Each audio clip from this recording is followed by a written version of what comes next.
What up, nerds, and welcome to another heavy metal mother episode of Straight Chilling, the weekly horror movie review show where you chill and we kill, slice, dice, and chop up yet another horror movie. My name is Bob. I'll be your host for the evening. This is episode 439, recorded Tuesday, September 5th, 2023. Tonight we're talking about another Patreon pick. This was chosen by your boy Brandon. The movie is Hellbender. Before we get into it, let me introduce everyone else on the show. First up, calling in from Washington, D.C., we got your boy Randeezy. What's up? Randy! What's going on, my blurred? You holding it together down there? I'm a blurred. Yeah. Holding it down. You're my blurred. In the underground. Next up, calling in from South Korea, we got your boy Soju. What's up, man? Oh, what up? It's your boy Pud Rock Stains. Exclusively listen to Pud Rock. Man, that's sticking around, huh? Oh, yeah. And, we're not tossing that into the waste bin of history. No, it's relevant, you know? Reference Nothing But Trouble episode. I am always remember. Bringing it back. You guys ever been a juggalo? Any of you ever been a juggalo? The Gathering of the Juggalos? No, but I hear it's much better organized than Burning Man. So. The Burning Man? Yeah. A little bit safer at the old juggalo. Yeah. I would feel safer there around the people and the environment. Woot, woot. You know? They're less likely to, fucking come after your bank accounts and shit. Last but not least, making her triumphant return to the Straight Chilling podcast. Everybody, welcome back, Caitlin. What's up, Caitlin? Hey, I'm excited to be here.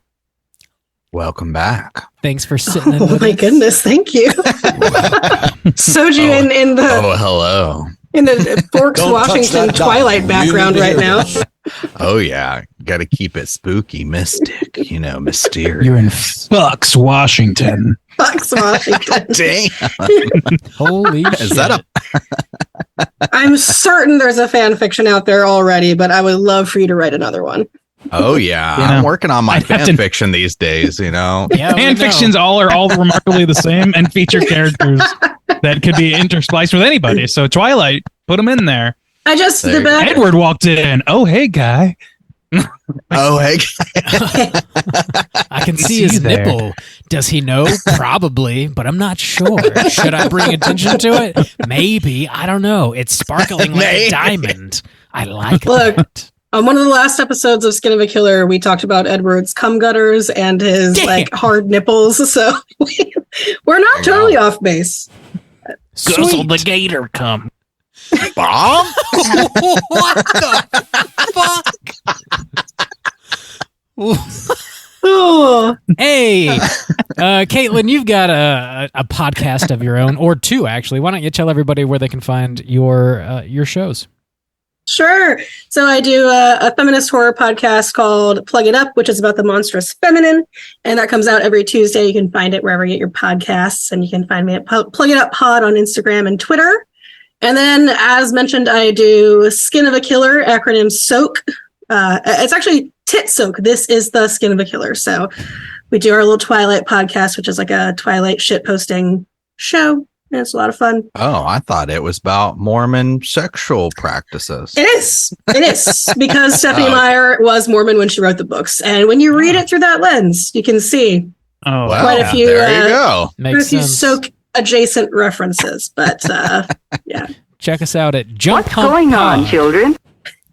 What's funny is I work so hard on Plug It Up, and I definitely spend way more time doing it. But I think Skin of a Killer is the better podcast. It's so stupid. We have the best time. Hell yeah! Sometimes it works out that way. Check out Caitlin's podcasts everywhere you get your podcasts. Let's tackle a little bit of housekeeping real quick. So this is a new month. That means we got a brand new poll rolling out. Our October poll is currently posted on our Patreon website. If you support us at the $5 level or above, you get the chance to vote on 3 movies we're talking about this October. So we're doing something similar as to what we did last year. So every October, we usually do like a big mega-sized episode where it's like a triple feature. We review 3 movies.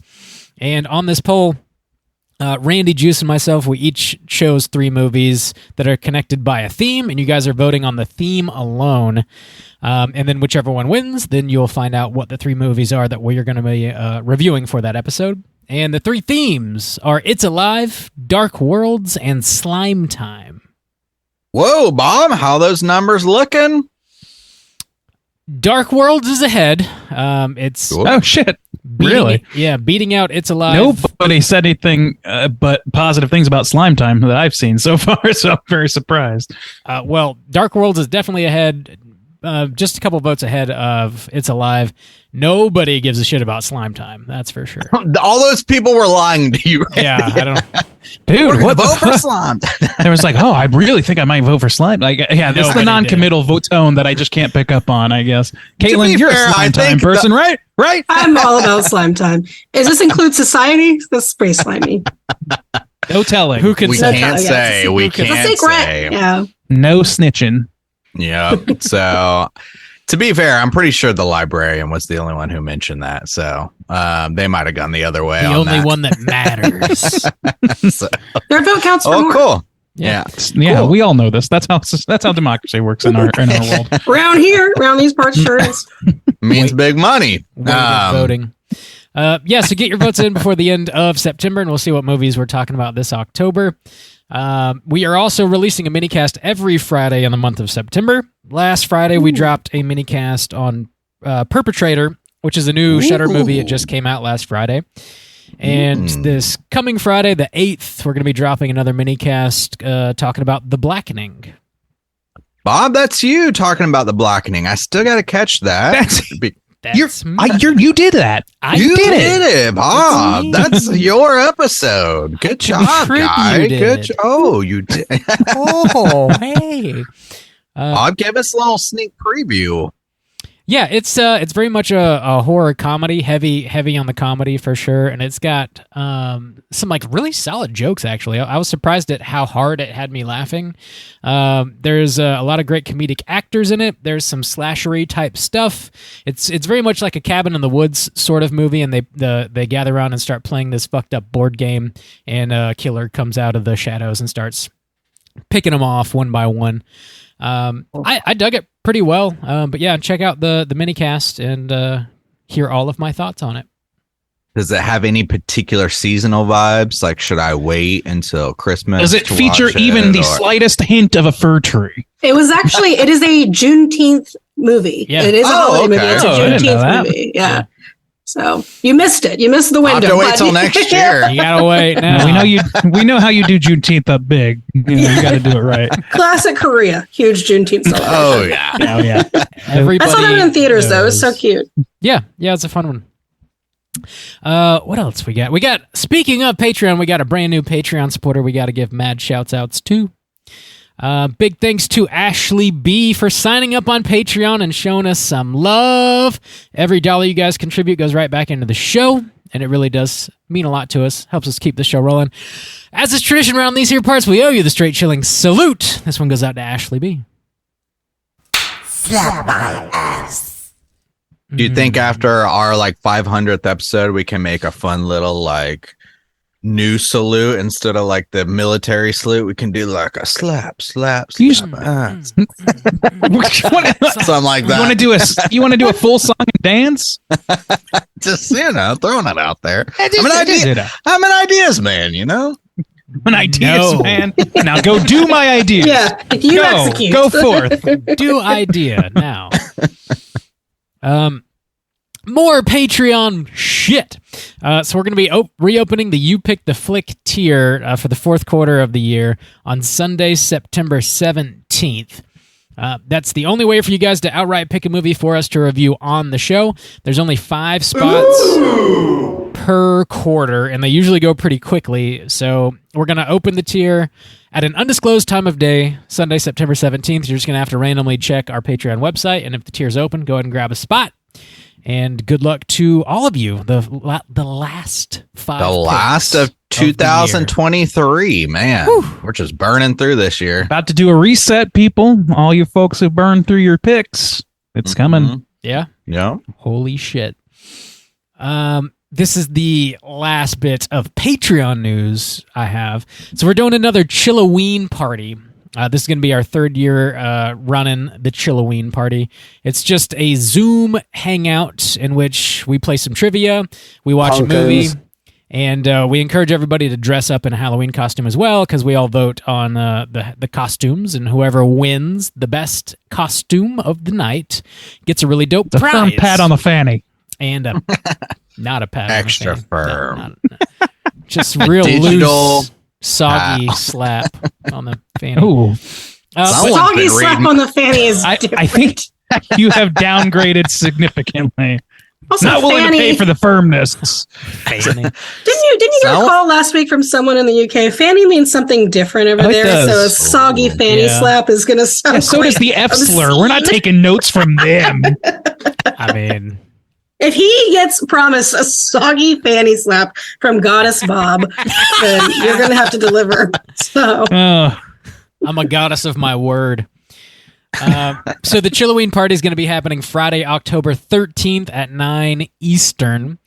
So mark your calendars, come hang out with us, and that's for Patreon subscribers only, but it's at any tier, so you can contribute as low as just $1, and you'll be very welcome to come hang out with us on Friday, October 13th. There you go. Ooh, that's a very auspicious day around here. It is. Purely and simply evil. It's not often we get a Friday the 13th in October. Whoa, I man. know. I know. And we're it. celebrating with Chilloween. it's going to be a lot of fun. It is. Yeah, it definitely is. Luckily, they had to move that Exorcist movie from Friday the 13th to the 6th or whatever. Oh, we're going to be competing with Taylor Swift, boys. Ooh, I don't know. yeah. We might need to shift as well. Don't worry. The children outnumber the Swifties by a margin of so many. Children. The last bit I have here, I'm going to be hanging out at Phantasm Orlando Saturday, September 16th, hosting the 35th anniversary panel for Night of the Demons. It's going to be starting at 1 o'clock in the afternoon. There's going to be a large portion of the cast and crew sitting on stage, and I'll be asking them some questions, and we'll be taking some questions from the audience as well. So come hang out with us in Orlando for the Phantasm I'm prepared.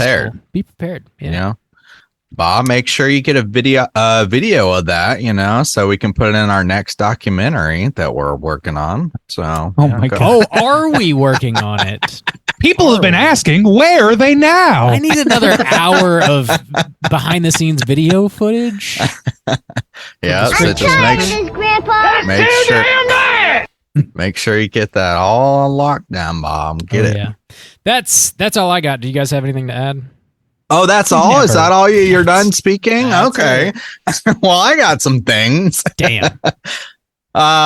Next Monday, so by time the next episode comes out, I will have a YouTube exclusive Creature Comforts episode 10 with our boy G Baby from Waxing the Porpoise. I made him talk about Batman Returns last year, and so I let him pick the flick this time, and he picked The Jacket from 2005, starring Keira Knightley, Chris Christopherson, Adrian Brody. You guys ever seen that movie? That's the Adrian Brody one, right? I think I cleaned the theaters for that movie, maybe. What year was it? Damn, yeah.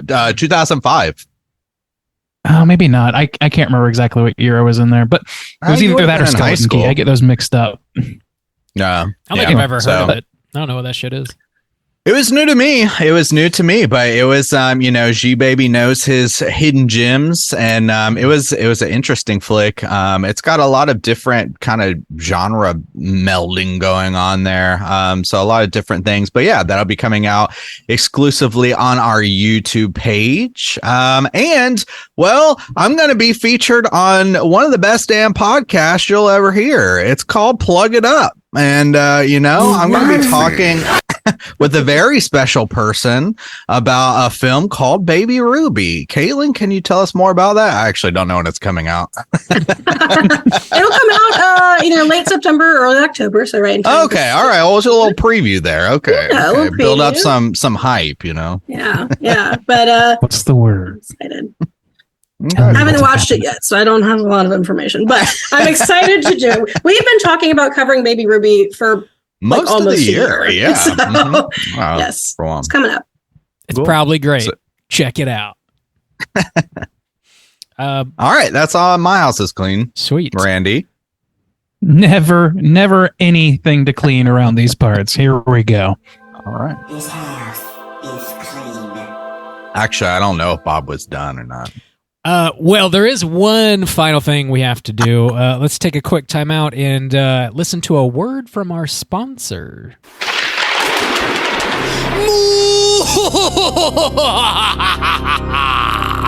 Gather round, all you ghastly ghouls, and kick off this Halloween season with scary good music and even scarier movies. Monster House Records is a brand new vinyl record retailer specializing in punk rock music and horror movie memorabilia. Located in the heart of Sanford, Florida, they boast a wide array of physical media, including vinyl records, cassette tapes, CDs, VHS, Laserdisc, and more. You can also find vintage tees, books, and plenty of toys. Come for the music, stay for the chills and thrills. At the Monster House Records, be sure to follow them at Monster House ORL or visit them on their website at monsterhouserecords.com.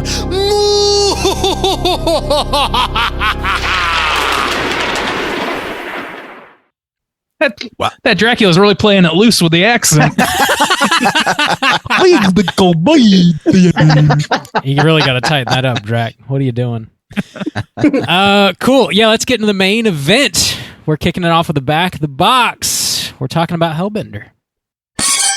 What's on the back of the box? Bob, do you have this on? I don't think you can buy it anywhere, actually. I think you just got to stream it. Oh, There was really? a short run of the DVD. Was there? We'll talk about it later, but a guy that I used to have a podcast with, Joe, he got to interview them, and they talked about the DVD special features, and there was like a very limited run of the DVD, and I do wish I had snagged it. Well, shit. Fuck. Bob, it's rare. Get it. Yeah, you just Bob, you come just on. I'll pay you just lit a anything. fire in Bob's soul for fucking feed the gold. Shudder usually does put out their original stuff on Blu-ray, so maybe they'll do a larger run eventually. But yeah, Hellbender, it's on Shudder currently. Came out in 2021. I think it hit Shudder in 2022 though. Runtime of 1 hour and 26 minutes. This was written, directed, and starring the Addams family. There's John Addams, Zelda Addams, Toby Poser, Lulu Addams. It's a literal family with the last name of Addams, and they make films and music and other cool art and shit together, and it's like wholesome and sweet and also kind of spooky and tight. Here's the briefest plot synopsis brought to you by IMDb. A lonely teen discovers her family's ties to witchcraft. Okay. is Yeah. Short and sweet. Yeah. Man, it's a small I know box. This was a big one at Fantasia. Maybe not last year. Year before last. Either last year or the year 21. before that. Yeah. So, yeah, big on the festival run a couple years ago. Yeah. Yeah. Hey, there's also a vinyl for the soundtrack, just FYI. I'm on eBay for that's you cool. right Okay. now, Bob. I'll pay Bob. anything. Bob. We know. Put anything in my ass. I'm desperate. Anything. So yeah, have you guys seen this movie before? And would you recommend people check it out? Caitlin, why don't you kick us off? Yes, I have been trying to evangelize people on this movie since I first saw it. I really like this one. I saw it on the festival circuit and saw it when it came to Shudder. And even when it came to Shudder, right as it ended, I hit restart. I really like this one and would recommend people check it out. Cool little indie movie, very cool family. And I think it does a lot on a small budget. So check it out. Sweet deal. Randeezy, what about you? First time watch for me. I was not terribly familiar with this. I had to look into it a little bit. And I think I would generally recommend to Horror Hounds for sure. I think there's a real spirit of community in this, even if that community is just mostly the Addams family. But I don't know, there's something about it that's quite charming in that way, in the way it was made and the story behind it, that I think would appeal to a lot of the horror hounds in the world. So generally, yes, to horror fans. I don't know how much further it extends beyond that. Maybe to metalheads and punk rock types and that sort of thing. Sweet deal. Juice, what about you? I would give a light recommend. This feels like a very youthful kind of movie, a new kind of take, a youthful more kind of take on kind of witches and witch lore and stuff like that. And the filmmaking kind of reflects that. It's a little rougher around the edges, but kind of more run and gun feel, and has a bit more freedom in that as well. So yeah, I don't think it'll have a huge wide appeal, but I think it is definitely it's gonna have its fan, hardcore fans for sure. So yeah, a light recommend. Bob, how about you? Would you recommend people check out Hellbender? Yeah, I think I'd also give this one a light recommend. I really respect the sort of DIY nature of it, and I love that a family pulled together to make this movie, and they just did it all on their own, on a shoestring budget, in various locations across the country too. During lockdown, they were just said, "Fuck it, let's make a movie." So they did. I love that, and it's dope. I think it's a fun ass watch. If you're into witch stuff, it's on Shudder. It's really easy to come by, so throw it on. I don't think you'll regret it. That's what a boy likes. It's what a boy likes. There's a Joe Bob episode on Shudder too, if you want to get his commentary, and he interviews the family and stuff in between the scenes. So yeah. What did he pair it with? Do you remember? I don't remember. Musicals, right? That's what he said. I don't remember what it paired with, but it was a musical night of horror or something like that. So on that, I'm not usually a big musical kind of guy. I think this is a cool take on it, though. I would not call this a musical. Yeah, well, I mean, it's debatable. I mean, it's music kind heavy. of a spin on it. Yeah, there's musical interludes for sure. Yeah, they involve the main characters. Yeah. I don't know that I would call it a musical either, but I like that the music plays a big part of it. And you can tell that's also a part of what the family does in real life. And all of that's also on Spotify. I was like, oh yeah, this is I forgot there was a really cool album. They did a really cool vinyl pressing. And I went back and listened to a few of the songs today because they have the Hellbender EP and I don't know, just what a cool family. They're always making cool stuff together. Did they record the music as well? Yes, it's them. Oh, okay. Cool. Yeah. I like the music, yeah. If you want to listen to the band, you got to search Hellbender where all the E's are 6s. Yes. Oh. Very clever algorithm gaming. Yes. So yeah, that sounds like a pretty decent recommendation across the board from all four of us. Let's go ahead and drop that spoiler warning.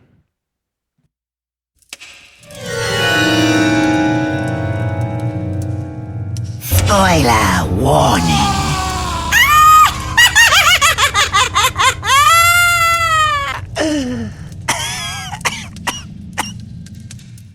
Bob, did you type up a plot synopsis?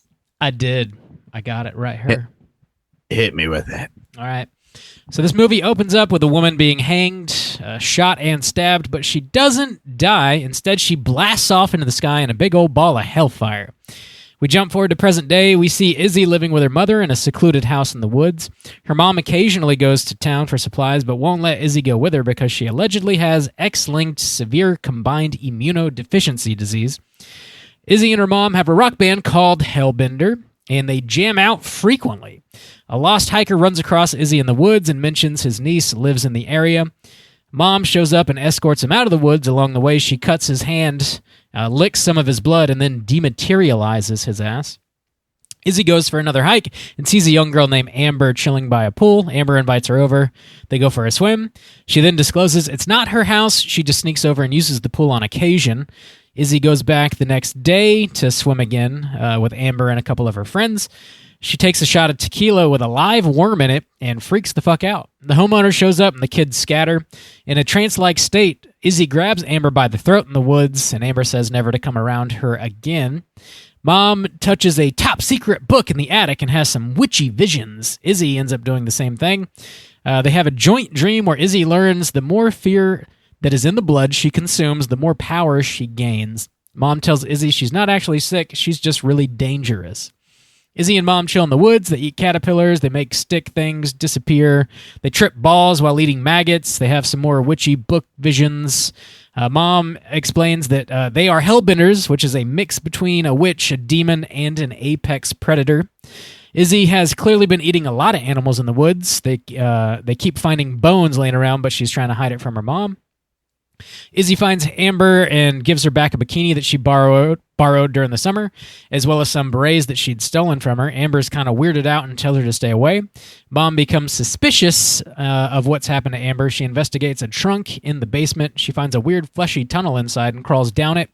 She finds Amber, who says she can't move her body, and Mom tells Izzy she can't kill Amber. She won't let her. The mom then starts to get scared for her own life. She thinks Izzy's going to eat her, and Izzy says she's not ready to have her own little hellbender.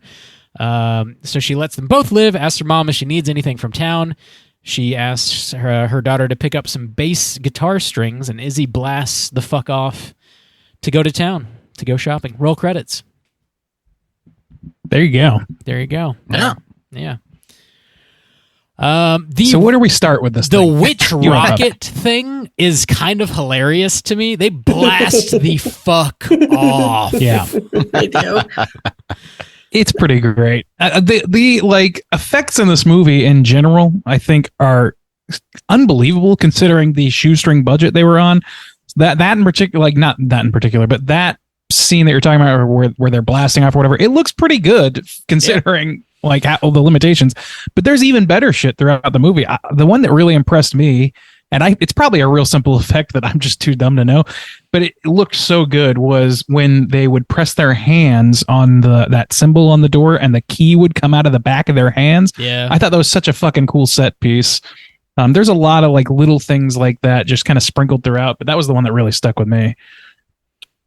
Yeah, how about you guys? There's a lot of creativity, like you just mentioned, in the idea of the powers, exploring what these witches are capable of, because they're kind of like fleshing out this lore a little bit, and they kind of go all over the place, but it's one of those things that doesn't feel too, like, oh, they're all powerful or they can do whatever they want or whatever. They kind of, everything has this kind of real life feel to it, and not real, but like this idea of this is part of just who they are or how they operate in the world, where the mom, she makes the symbol and she uses that thing to kind of like look for her daughter. She like spits the blood out, or like you said, she puts her hand on the wall, the key comes out. Everything just felt like it had a purpose, not like just people were waving their hands around and crazy shit happened. It felt like the beats of it felt like a real lived in kind of place or, world that they were living in. So I like that.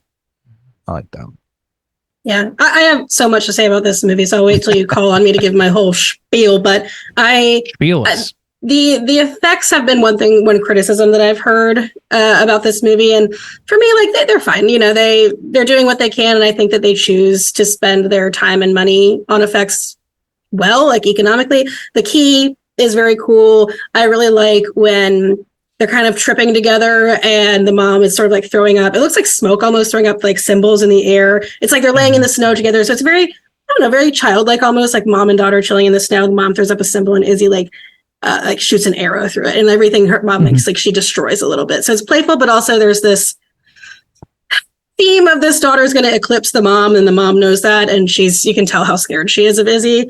There's so much of that in general, but the general shorthand that they're able to work with, being real life mother and daughter, is awesome. The chemistry is already there, and it just works. Like I just think that sets such a nice baseline, and obviously you're not going to get that in every movie because not every movie is made by a family, but the shorthand that they're able to work with in just terms of having chemistry and being able to bounce off each other, especially Toby Poser and Zelda Adams, but inclusive of Lulu, the other daughter who plays Amber, and the dad plays the hiker, and the grandpa is the old man in town. Like it's just, all of it just, I don't know, it makes me feel very tender. Like they're such genre fans and they're having so much fun doing this. And the fact that they did this all, I think Randy, you said during lockdown, this was very much a COVID movie, and they're doing it on no money. They're kind of shooting it in isolation. That's one of the themes of the movie, but they're, utilizing the fact that we were all very isolated in that moment of time, when Izzy says, like, I can't get close to anybody. None of us could at that point. And Amber is like, yeah, none of us can. It's like, yeah, that she doesn't mean just like figuratively, none of us at that point in time, this being very much a movie from COVID. So if you can like put yourself back in that time, especially, you have a really nice appreciation for the messaging that was going on. That's a good point, because honestly, I didn't really like put the pieces together that this was a COVID movie, like putting like when it came out and stuff like that. But I think they do a good job of it. Doesn't, when I'm watching this now, the fact that didn't register is perfect, because it doesn't feel like it's trying to be like COVID, it's just the beats make sense to the story that's being told, and then in reflection you'll be like, oh shit, yeah, she is in isolation, she is kept away from people, and then you can kind of see the strings of like, yeah, they're just filming in the middle of the woods, they don't have to interact with like a town or anything like that. So it's really smart, but it also doesn't feel heavy-handed. It doesn't feel like this is what you need to be focusing on or whatever. So I really appreciate that, because we've seen some of that, and it just, after COVID's kind of moved on, that doesn't hold up as well when it's like at the forefront of your mind that this is what it's trying to say. So I like that subtlety for sure. I agree with you. I think that like the main thing that kind of sells it for me, I didn't really think about it until they were sitting where Zelda was sitting in a circle with the three other kids, and they're clearly spaced out. I was like, okay, yeah, this is definitely a COVID movie. It just didn't really like register until that moment. For whatever reason, that made me realize what it was. But like we've seen at this point, 2-3 years on, a lot of movies that just directly address it and like directly make points and make stands on it or whatever. And I think it's nice to have a movie that just sort of like doesn't ignore it and also doesn't make it the central pivotal piece of the puzzle for themselves. It's nice when a property can split that difference, because it's nice to have a level of escapism that still has that grounding in reality a little bit, I guess, is maybe part of it. Well, I think isolation in general is a theme that we've had in horror for forever, because isolation is in and of itself scary, and it's a fun theme to work with it. And we explored it a little bit more like heavy-handedly through COVID, because we were all experiencing that together. But the fact that this type of isolation can hold up and, be more or less timeless, I think is impressive. And for me personally, like having explored a lot of movies that center on isolation, especially around mother and daughter and this sort of like eclipsing of power, when I think of a movie like Carrie, where, Margaret White, Carrie's mom, is very much isolating her and making her this very, sheltered person. It's the same type of vibe, but totally different, because Margaret White is an evangelical crazy person, and the mom here is like a witch, and it's different. Like they're both afraid of power, but in different ways, and they're both exploring it and sort of pushing it away, stuffing it down in different ways. And it's neat to see that.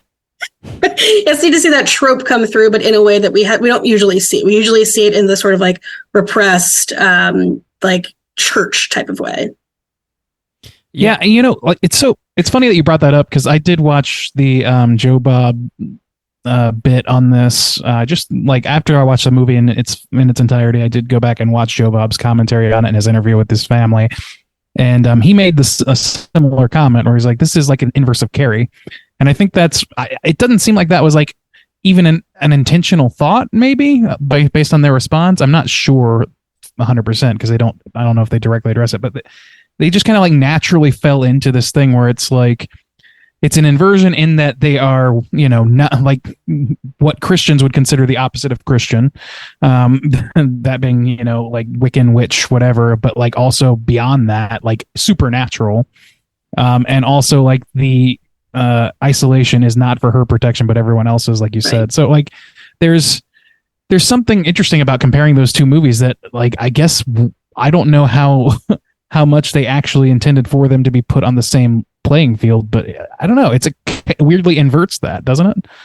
Well, it's a weird inversion in similar ways. Just even the aspect of, I didn't put this together until we're talking about now, but one of the big things is the mom in Carrie, she is really concerned about like sexual things. Okay. So if we're taking the ideas of Christianity and the rules and regulations that apply and how a parent can like force that onto their child, and it's really restrictive. In this one, it's kind of on a different type of set of rules where it's like, I'm vegetarian. I don't eat meat, and then and the meat thing becomes this gateway towards more destruction and more power, in the same way that a Christian family might see sexuality as, if you indulge in that, if you get it's this type of destruction and power. Well, that's the thing. Like, I mean, and all of us, that is the thing. Every time I come up on the show, and I always talk about Raw because it's also one of my favorite movies that explores that, but it's the same thing. It's like, you've been trying to tamp this down. The mom in Raw has her daughter be a vegetarian because, spoiler, if she doesn't, she's going to go balls to the wall, kind of like Izzy does here.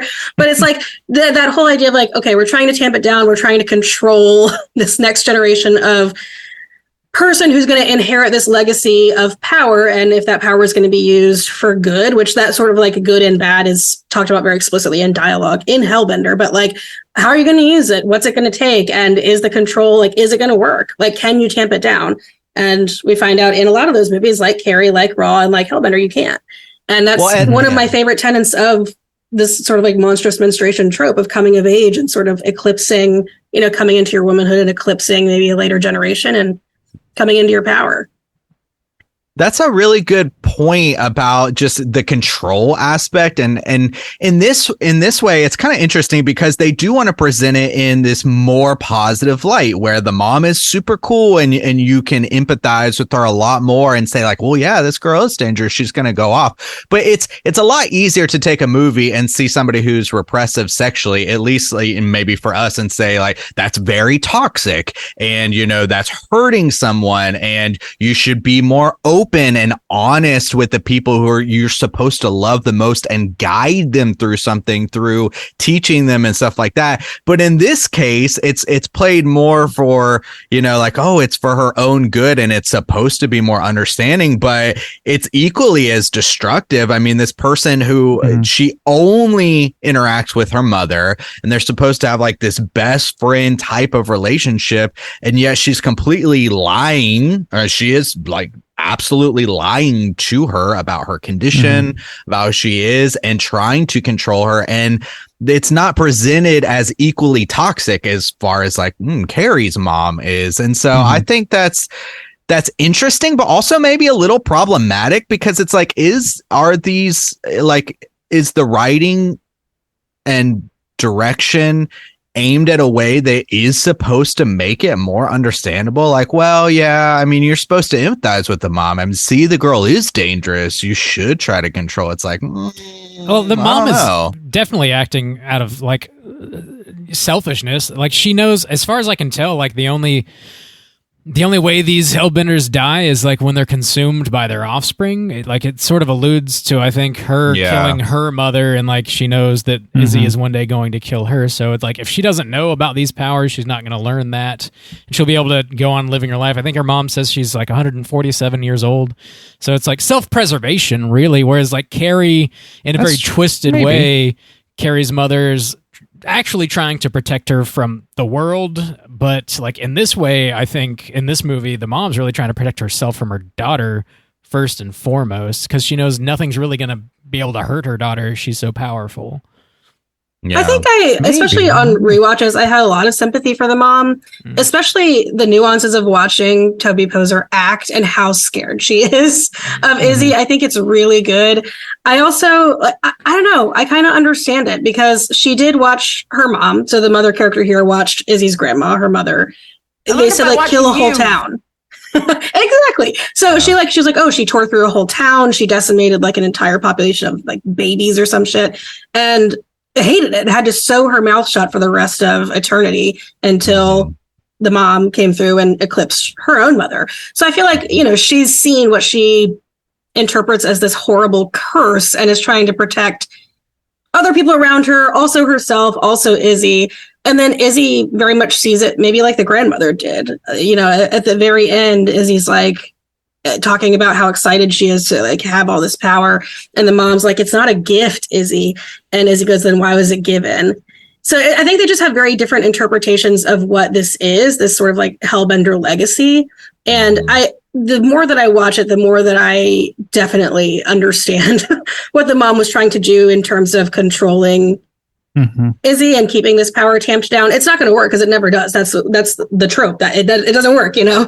But I appreciate where she's coming from, especially having gotten that backstory of the grandma tearing through town, having to sew her mouth shut to repent for these awful things she did, and the mom sort of saying like, we don't have to be like that. We don't have to be bad. And Izzy leaning into, I guess the bad skips a generation, and Izzy is down for fucking it up. Hell well, that's kind of the interesting thing, because I feel like the very tropey thing to do, and it's understandable, on the opposite end of that, when we're kind of comparing these two different ideas of where the control comes from, is a lot of the times, and in the similar sense of Carrie and a lot of other things, is the mom is overprotective because they feel like they were hurt or affected by that type of sexuality, where they ended up, hooking up with, or you're sleeping with their high school boyfriend or something like that, getting pregnant very young and feeling like it ruined their lives. And so their whole thing is like, well, I'm going to, raise my daughter up to not ruin her life in the same way that I did. I feel like that's a very common type of trope. So in the same kind of way, it's similar though, I'm looking out for the best interest of my daughter in this super toxic way. But again, it's just kind of coming back to like, it's weird because I didn't consider it before, and now I'm processing it, where it's like this mom is treated in a much more sympathetic way and understanding way than what we typically see of other moms who are overbearing and oppressing the maybe sexual aspects of their daughter's life and growth into womanhood, versus what's going on in this film. I find that like really fascinating and interesting, why it seems more acceptable to give this mom a pass, where other moms, it's easy to be like, yeah, she's being a old bitch. Well, I think it's pretty obvious that like she's I was sympathetic to the mom as well in my watch, and I think it's easier to be sympathetic for somebody whose stated goal is to protect townspeople from being massacred as opposed to stop their teenage daughter from having a boyfriend. Like, I think those are kind of separated by a pretty wide gap. Nah. So I think like the sympathy is easy to come by. The sympathy for this mom is easy to come by, but it's also like their relationship is depicted as really positive for the most part of this movie, I felt like, and this is really the only key issue between them, to the point where like they don't even, like, the end of the movie is like more or less just a role reversal, not the expected like destruction of her mother. You know what I mean? And partially that's like she's not ready to be fully grown up, whatever. You can definitely like that's fair, but it feels like there's still love between them. And even like she's like, oh, do you want me to pick anything up? And that's a role reversal moment. Yeah. But she answers with fucking bass guitar chords, bass strings rather. And it's like, so clearly they plan to go on similarly, if not the same as they were before. So, and I don't know, I felt like really for Toby, what's her name? Toby Poser. Felt like her character, like I was really kind of in her corner for a lot of it. As much as it's tough to see a kid like sort of repressed in some way, the thing she's being repressed from is objectively bad things. Like, and to mine and I think most people's moral standards, it's an acceptable thing to try and keep your child away from doing. Well, hang on now. I wouldn't go as far as to say that. Now, of course, what she's scared of is. Hang on. What she's scared of is, but I mean, so the whole thing is, I mean, she could still raise a daughter that's vegetarian and raise them to be vegetarian. She keeps her in complete isolation. And part of the reason why this spirals out of control is because Izzy has no idea how to interact with people. The mom keeps her completely isolated. But the whole thing that spirals out of control is like, you eat meat and then that's where your power comes from. You eat living things specifically. We don't know what happens if she eats a cooked hamburger or something. She's eating like things alive. And so I don't necessarily know if the fear justifies the means that the mom goes to, where she's literally lying to her daughter her entire life about you're sick, you cannot interact with a single person. She murders a man just for the fact that he spoke to her daughter. Like, so she's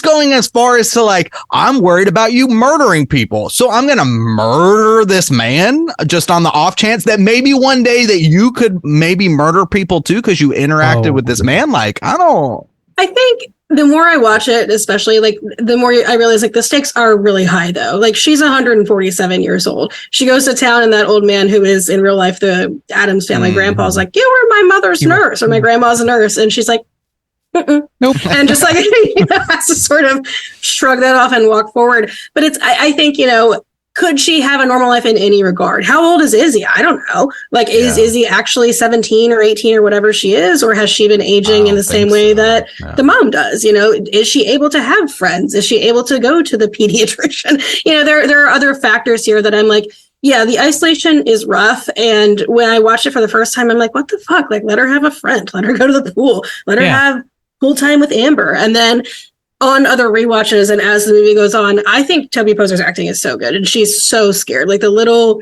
sort of like hanging out outside the door, like the like trying to look into like her dreams and sort of see where she is. Mm-hmm. She is terrified, and that's what gives me sympathy for what the mom has chosen to do, especially having watched her own mother fuck everything up. I mean, you could have been honest with her and still just fed her salads and, grapes or whatever. Thanks. Yeah. I mean, she's showing all the same traits as a typical toxic parent would. She's spying on her. She's lying to her. She's keeping her in isolation. Eventually, this girl's going to be like 100 years old and still look 25 and like start figuring some shit out, and be like, hey, mom, what's the fucking deal? She's... let's step back here. Nobody is saying that her complete like to the extent that she goes to keep this ruse up is inherently good. I'm saying her goal of protecting townsfolk from mass murder of babies and adults alike, net good, even if it means you as a person. Like, this is like, compared to a drug situation, it's not a perfect allegory, but like, if you're trying to keep your kids away from drugs, this woman also has a drug problem. She eats her little treats. She does her little trips. She goes out in the woods. She kills this man, both out of protection, and she loves it. She clearly loves doing it. So like, she's in recovery, but she's still trying to protect her daughter from this thing that she knows is dangerous to her specifically because of her genetic situation. Like, that's how I kind of see it. Is like, this is not a perfect response to having this issue or having this fear, but it is an informed response to your situation. They need it's not perfect, it's not great. That's what they really need. They need a Pauly Shore movie. That'll save it. Don't we all? Don't we all? You do feel for like the isolation part. It sucks, and you're like, oh, this poor homeschooled kid. Like, get her a friend. But I do, and I think you said like there is some camaraderie there and some friendship, and I think the way that they speak to each other, I don't know, it's just so different from any other movie that we see that has this sort of like motherhood and coming of age type of trope, where it's very congenial. Like, they have a good time. They're playing music together. They write music together. They laugh. They swear with each other. Like, keeping the beat. Hell yeah. And they like, I like that. And I also like that that's very clearly how that family interacts. It's not only is it translating well because it's something different and new that we don't see in the genre that often, but it's translating well because that is their shorthand. That's how they talk to each other. And it sounds naturalistic. Like, if someone else had tried to pull that off, I'd be like, okay, try hard. Like, okay, you greedy cunt. Like, people don't talk to each other like that. But the way they talk to each other like that, I'm like, yeah, I believe this. Like, you guys are tripping balls, puking into each other's mouths, and like having a rock and roll time together because you're friends and you kind of have this same general vibe, and it's different and it's cool. Hell yeah. And I also think like that's interesting to watch, and maybe it's a little easier to accept also because it's not a relationship you usually see between parents, certainly in movies between mothers and daughters. Famously more ladybird than this in almost every movie that they have it. It's a fraught relationship of people. They're very similar, making similar mistakes, trying to prevent it, trying to be their own person, all these things.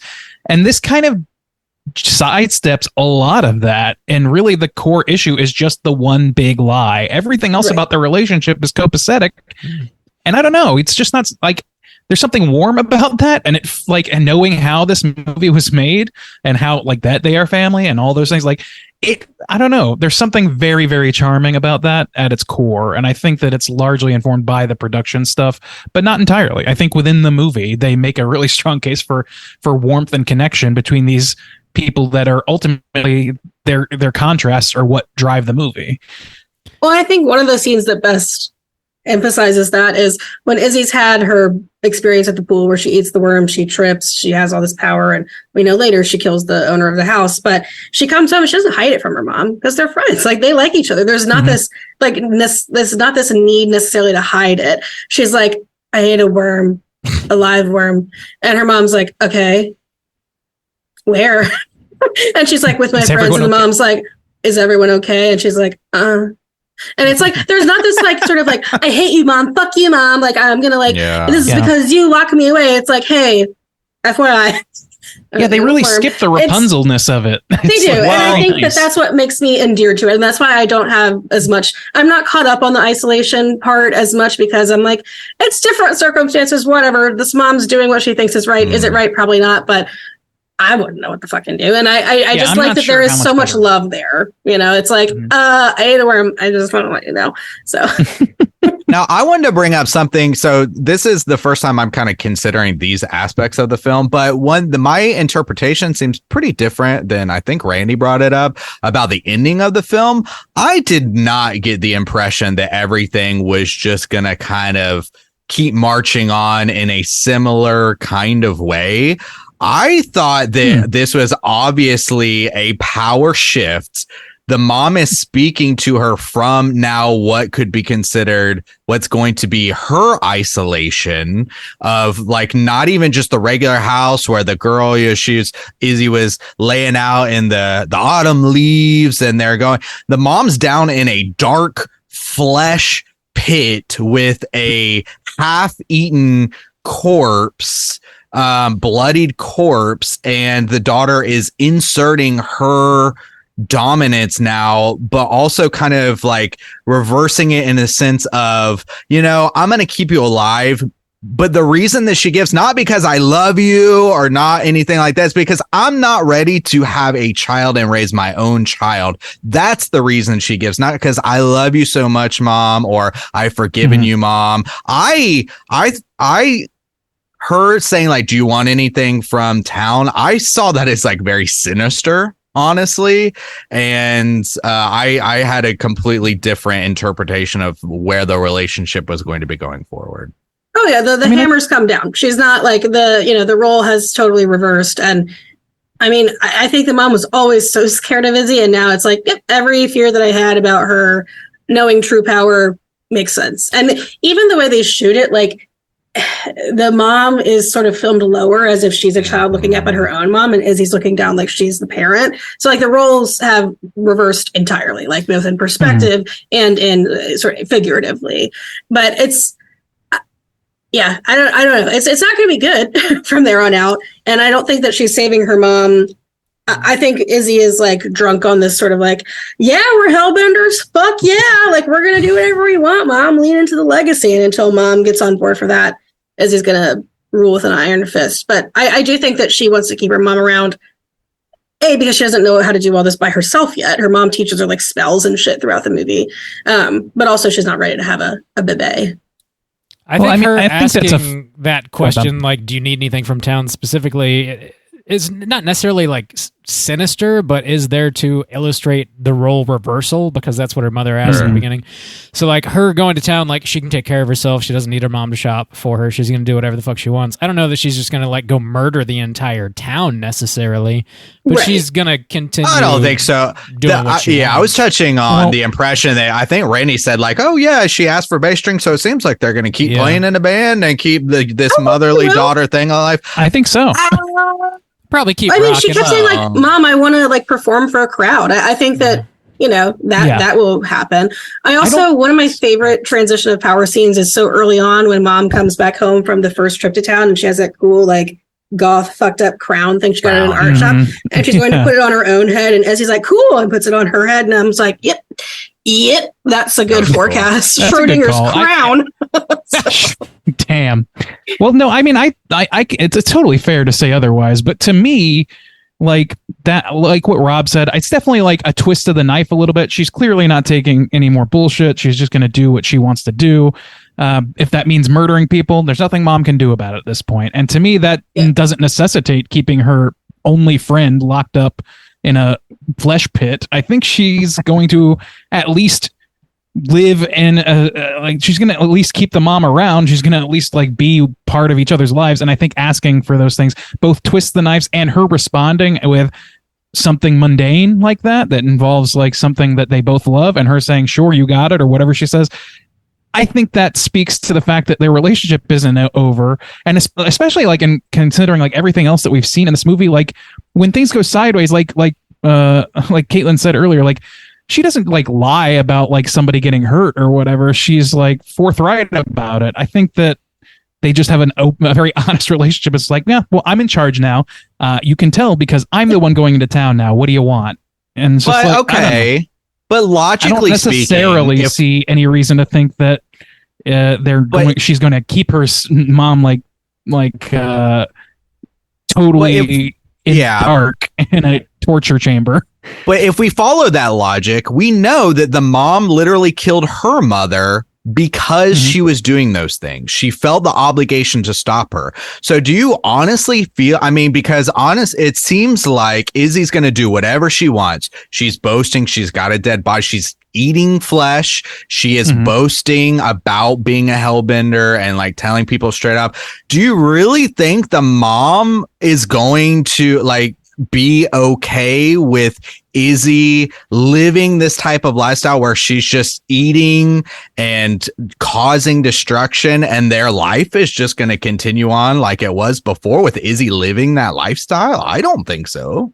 I think I don't think it's going to be the same. Like several times that like spring eats winter, summer eats spring. So it's like regardless of what the mom would want to do, like regardless of whether she would want to kill Izzy, like the way she killed her mom, she can't. That's not the way the cycle moves. And the cycle's going to move days forward. Are done. Yeah, I mean, even if she wanted to, the power has shifted so substantially, and that is the way that the seasons probably and this is the natural order of things. I think the mom probably is resigned with like, well, good, probably fucked it up, but here we go. I think about the people making this movie, and I obviously don't know them or anything, but like to me, it seems like it's clearly a coming of age story. At the end of the movie, the daughter becomes their own person that can't be stopped by whatever qualms the mom has. But the relationship we see throughout the movie is a positive one. I don't think that changes entirely. Like I think that the paradigm shifts, but the love and the affection that's there, I don't think that goes away exactly. Like I don't think that the mom can or will do anything effective against her daughter. I think she knows she cannot. So it's just like, okay, well, you're in charge now. Let's like make friends. And that's what happens with a lot of families. Like it's actually more positive than a lot of families where the, child moves away and may never speak to their parents again or whatever. But clearly they don't have that kind of relationship that necessitates that. It doesn't seem like it to me anyway. I think it's fair to look at it both ways. But to me, I definitely can see a pretty simple future where the mom's just like, I mean, I'll try and impart wisdom as I go, but there's nothing I can physically or magically do to change anything. All I can do is, be in her life and try and be a guiding voice. And that's all you can do. That's all any like a parent of adult kids can do. Well, she is resigned to the seasons. Yeah, it's like this. Eaten, of course. This is what's happening. It's always been coming. Spring eats winter. We know what's going to come. It is what it is, and the mom is resigned to that. And even if she wanted to kill Izzy to stop her, there's no stopping her now. I just don't see how the relationship would progress positively. I wouldn't say it would progress super positively. It's just sort of acceptance of what's inevitable. I just don't think it's gonna like continue on. Like, are they gonna? It's not gonna be exactly the same as it was. Oh, they're gonna keep. Why not? Like, you can't. They're gonna play a live show. You can't stop. Adult people go and visit their parents who they are very much at odds with on so many issues all the time and have a decent time. They enjoy their Christmas gifts. They do the traditional things. Yeah, but they're not heavy metal murdering together. people. They're not slaughtering population. But what if they got some people consider abortion? There's murder. also a ton of families who there's also tons of families who cut off people because they don't agree with. But do you get that impression from this relationship that you've seen on screen? By the ending, kind of. I don't. My hope for them is that they can play live shows peacefully. They can eat whatever, whoever, trip balls. I love the whole concept of like the power is in the blood and the more fear in the blood. Like that's a pretty badass. Like that's pretty rock and roll in and of itself. And I love that they just get super high. Like it's the magic is like, and that's I think I was talking about it on Slack about like the witch. Like historically, when people were like witches were flying, they were tripping balls. And I like that there's some of that like historically woven in to what was happening. And I don't know. I thought that was really cool, a really metal way of going about like how you get your power, eating a live thing, eating a live Well, of like, course, here come the demons. a maggot, a fox, and then like, what if I eat a human? And she's like, then you'll know true power. And I was like, rock and roll, baby, let's go. Damn, man. Eat a human. I'm gonna rip the fucking head off. Have you guys ever eaten a worm in a shot or otherwise? Fuck no. No. Too scared of bugs. Hell no. Yeah. I do not want any of that. I don't like those sorts of like, I don't know, like Fear Factory, prove your metal sort of shit that involves just gross shit that I don't want to do. I'm not gonna do those things. Like I would have walked away from as that far as it pool house. goes. I'd be like, you guys are so mean. I'm not playing this game. I'm walking away. Taking my ball and going home. I think I would have said the same thing, honestly. Peace out. Yeah, I never played that shit either. Where it's like, oh, you got to do this or whatever. It's like, Yeah, fuck peer you. pressure does nothing to me. I don't like at least when it Just comes makes to me like stuff angrier. I just don't want to do. Yeah. Like I have to Okay, want to actually, do it fuck a you little guys. bit. I already think I'm better than you. You can't pressure me. I'm cool enough without you guys. No, that might have been. Most of this is pretty believable to me. Like if you suspend your disbelief, you get into the witchcraft, you get into the whole Hellbender legacy, I'm in. The only thing that felt like a little bit funky to me was like the way that these teens interacted. Not necessarily Lulu and Zelda because they're sisters and I think they do have good chemistry, but these sort of like kids together, I'm like, do kids really talk this way? But one of them is homeschooled in the movie and both of them grew up in a very non-traditional family. So maybe this is the way they interact. And that's just kind of how they are. But it is, those pool scenes were both funny and a little funky. That might be my clunkiest moment, and I say that with total love because I fucking love this movie. Well, part of these interactions was really reminding me of May, which we covered last year. Oh my God, yes. Where we're like, oh, it's some of it is kind of like cringy a little bit or so awkward that you just like want to jump out of your fucking skin. I was feeling that. And like the thing that like resonated with me, I was like, oh, fucking May. That it reminded me of May. That's a good call. What? Yeah, famously, I love jujubes. Nobody does. But yeah, I feel like I feel like there's definitely like some clunky, somewhat wooden back and forth, and I think it comes down mostly to the writing because we see what happens when they have like some good lines. It comes off really great, and then sometimes it's like it feels like just roughly ad-libbed and maybe one shot of 10 where they ad-libbed a certain way and they just were like, okay, this one's fine. I think a large portion of the dialogue was just on the fly. Improv, that makes so much sense. There's like, I don't know, like Toby at one point she comes back, she's like, oh, I got I forget what the daughter says, but she says something to her mom. She's like, yeah, but look, I got some cool shit. And then there's a big shit-eating grin all of a sudden. I was like, oh, that was a weird turn for her. Like, I don't know, like as much as they do like wonderful performances through so many of the like really impactful scenes, some of those feel offhanded to a fault a little bit, I would say. It's unusual. It's not, it doesn't sound as naturalistic as we would expect. I will say that I really like Lulu's appearance in this. So, Zelda Adams is Izzy. She's the main character, and Lulu wasn't in it as much. She had some other things like to do. I don't know if it was school or what, but she, I will say, I am not, if someone was like, oh, I stole your barrettes, I wouldn't be like, actually, fuck you. I would have been like, Yeah, that was so weird. you go, girlfriend. Like, I wouldn't be as put off. I mean, she does try to choke her at one point in the woods, and that is, I would be like, yeah, don't ever fucking talk to me again. But when she goes to return her bathing suit, and she's like, all right, Hellbender, you're pretty cool. And she's like, oh yeah, P.S. I took these barrettes. And she's like, actually, My fuck you. Fuck off. I've been All was hunting for forgiven, those. but you crossed We the were so bridge close. this time, motherfucker. Yeah. My pink barrettes. It's about time to land the plane. Do you guys have any other major points you want to touch on before we rate this thing? Oh, we could talk about the music. I thought the music was cool and good. Keeping the beat. Keeping the beat. Yeah. I like there's a song called Armageddon that's kind of like nearish the climax of the movie. That one's probably my favorite, but I like watching them do like their cool makeup and shit. And Yeah. it's very stylistic. It doesn't mean a whole lot to the plot. They could have gotten away with us saying like, oh, we play music together and not had as many and it would have been fine. But I like seeing it. I think it's neat. I think there's like something to the idea of it being a musical. I think that like it's maybe arguable because it's not a typical musical, if anything, but like it seems like what they're singing, and I could be wrong because I don't remember exactly the lyrics at this point, but it seems like it's about their current situation, like it's revealing about what they're talking about in the film. So there is that. It also has this weird like Glee side reality sort of feel where like suddenly they're in the dark void where they play their music and it's a music video and then it jumps back to a movie. So it's a little disconnected, and that's maybe my big gripe with it.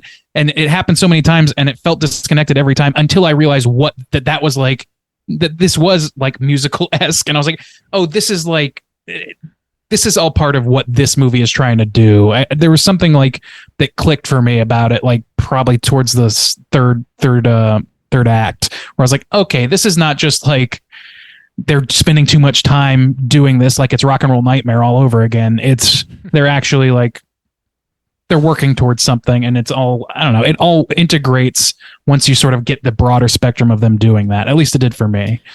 So yeah, Randy, why don't you kick us off out of 5? You're kind of rolling into it, anyways. How do you feel? am I okay? How do you feel about Hellbender?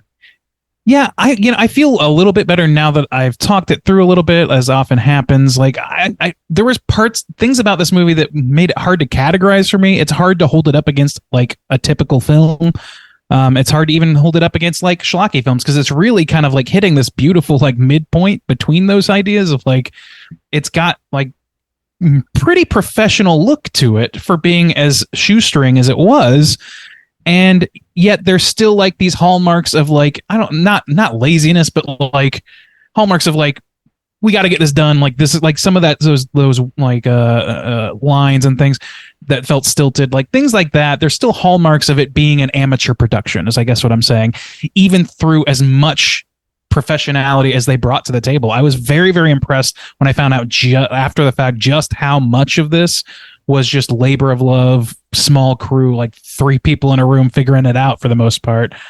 Like, and that adds like a substantial charm quotient that really like made me feel good about the movie. But talking through it a little bit more, it's really, I don't know, like as much as it has those amateur hallmarks, it's almost like the imperfections make it perfect in its own way.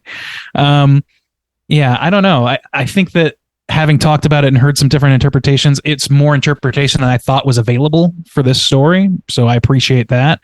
And there's a lot of like subversion that goes on, like we talked about before. All the stuff we talked about, basically. I don't know that I have a whole lot of extra to add to it, but I am intrigued by this movie. I don't know that it's much of a rewatch for me, and I think it's a weird one to recommend because it just has such a particular feel. But I think that I don't know. I think I feel pretty positively about it, and I feel very little negativity towards it. So I think I'm going to give it a 3.5. I have a lot of heart for this, I think. Sweet deal. 3.5 from Randeezy. Caitlin. DIY or die, baby. Out of 5. How do you feel? I'm going to go a little higher on this. I really have a soft spot for it, partly because the Addams Family is so cool. Like, they're so nice. They're very active on social media. Like, they will interact with folks, and they just are such fans of the genre. And I like seeing that. You know, this is the kind of movie that I would want to make. I would want to make something that was kind of DIY with other people who love the genre and who have the same sort of like shorthand and cadence that I do when it comes to the way I speak and the language that I speak, not just, verbally, but like the language I speak in terms of themes that I like. This has a lot of themes that resonate with stuff that I research, like the monstrous menstruation, the coming of age, the monstrous motherhood, of sort of realizing that motherhood isn't going to look the way you thought it was going to look, both with your own mother and your child. It hits a lot of good spots for me. And I don't know, it's tight. It's 90 minutes. Knock it out, watch it. It's fun. And yeah, all the behind the scenes stuff of them being, a family and this being a COVID thing. It's just, I don't know. I have a lot of tenderness for it. I'm going to go higher at a 4. It's an inspirational movie in a lot of ways. I want to just point that, just as a filmmaking, as a filmmaking exercise, I gotta respect the fuck out of anybody who's just going out there and making it and doing it so much that they become fucking good at it. And that's clearly what's happened here, because I think there's 6 movies in at the point of this movie. Yeah, well, I'm one of those people that I in the past have suffered from the perfectionism stagnation, where it's like, if it's not perfect, I don't want to do it, or I don't want to release it. And it's like, just fucking make it. It's not going to be perfect, but you'll have something that you made and that you're mostly proud of. And that's how I feel about this. Is it perfect? No, but I'm really fucking proud of them, and I hope they're proud of themselves, because that was cool. Perfect don't exist, baby. True that. Juice, out of 5, how do you feel? I'm going to go a little bit lower, but I will kind of echo Randy that the discussion bumped it up a little bit for me, because I really just hadn't considered, that kind of role reversal in what we typically see in this oppressive mother type of trope. It's just kind of like the flip side of that. And that was kind of interesting. The positives I like about this, I like the music, just the music itself, not even necessarily how it works in the film or how it's portrayed in the film. Just, I thought the music was cool. I really liked it. In some way kind of reminded me of the Scott Pilgrim music, which just really bass driven, really kind of dirty, grimy feeling, but popping fun. Yeah. So I don't know. I just liked it, and I want to listen to it now, on Spotify. Some of the negatives that we didn't get to really bring up is the story is pretty thin. There's really not much story going on. And there's a lot of shots, which are beautiful, but of just wandering kind of through the wilderness. And one thing that's not necessarily a ding on this movie, but it's a part of the situation, I guess, is throughout this film, I kept just thinking about other films. And sometimes I just kept thinking of other films that I'd rather be watching, or I thought were better, that were actually filmed or done in a similar kind of way. One of the big ones that was popping up for me is the one that came out last year, You Won't Be Alone, which was also witch based, which was also isolation based and things like that. And I was just thinking man, when I'm holding them side by side, that one looks far, far, far superior, and it makes this one look a little more chintzy. And it looks 2.5 hours and has Numi Rapace, though. I mean, and has that's a 5-star movie. I agree with you. That movie. I just couldn't. Yeah, it's oh yeah, this is. It's almost oh yeah, this is cute, but then it's oh, this is. So when I'm comparing them side by side, it kind of highlights some of those flaws, I think, and it's like I said, not necessarily the problem of this movie. It's just, but I couldn't get it out of my mind. I did so, but positives though, I'll echo that. I thought the way they handled the witch lore was pretty cool. It felt I could follow it. None of it I felt like I had to suspend any kind of disbelief or anything. I was just yeah, this makes sense for the world that they've built. So I thought they did good in world bending. I like some of the shots that they were doing with the seasons and how they played with that. Some of the effects are chintzy and don't look great, which, I mean, to be fair to them, I know that they're doing this DIY style, so can't knock them too much, but sometimes it does just feel kind of that's not great. One of the biggest negatives for me, I kind of disagree. I thought a lot of the dialogue was awkward. Any dialogue that didn't involve the mom and the daughter, I wasn't really about it. I thought it was kind of bad. And even some spots of their dialogue was a little awkward. For the most part, really great. But everything else around that, whenever anybody else had to come into the film, I thought it dropped significantly lower. So overall, I think I'm going to give this a 3 out of 5. And yeah, pretty solid. Yeah, pretty solid witch film. Bob, out of 5, what you gonna give Hellbender? Oh, hey. How was the drumming on here, Bob? Specifically critique the drumming. It was very White Stripes, very kind of straight ahead, 4 on the floor kind of vibe. I love that the mother and daughter are on drums and bass, because that's like a very solid, that backbeat connection. It's important, man. It's important. I did like the music though.